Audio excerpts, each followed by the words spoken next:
নোয়াপাড়া মানুষ বিশেষ করে প্রত্যেকটা বাড়িতে যখন যাচ্ছি মায়েরা দিদিরা যেভাবে আশীর্বাদ করছে আমি ভাবতেও পারিনি যে এভাবে আশীর্বাদ মানুষ করবেন ভারতীয় জনতা পার্টিকে।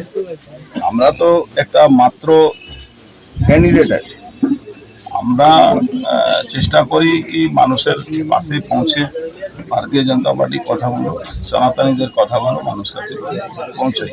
এখনই এখানে এলাম, একটা মন্দির দেখছেন অবস্থা কি আছে, তার সঙ্গে সঙ্গে এখানে রাস্তা কোনোদিন। আমরা একটাই কথা বলছি কি সরকার পরিবর্তন করুন, ডবল ইঞ্জিন সরকার করুন। রাস্তা আর ড্রেন, এখানে মানুষ কীভাবে থাকে সেই কষ্ট তো আমি দেখেছি।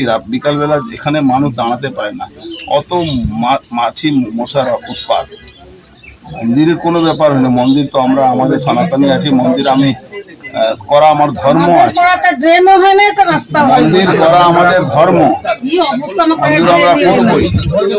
কিন্তু রাস্তাঘাট সরকার চেঞ্জ হলে অর্জুনদা, দুটো বিষয়, একটা হচ্ছে আমরা দেখলাম ভবানীপুরে যেভাবে আমরা দেখলাম যে জুতো পর্যন্ত দেখানো হচ্ছে, গতকাল অধীর চৌধুরীর ওপর হামলা, এই বিষয়গুলো সরকার কি করছে? দেখুন, এই সরকার যে ভাষায় সমঝানো দরকার সেই ভাষা সমঝানো উচিত। আজকে এখানে মমতাবালা ঠাকুর আসছে কিন্তু লোকজন নেই, কি বলবেন? ঠাকুর দেখুন, উনি ঠাকুর পরিবারে আছেন, ওনার ব্যাপারে আমি কিছু বলবো না।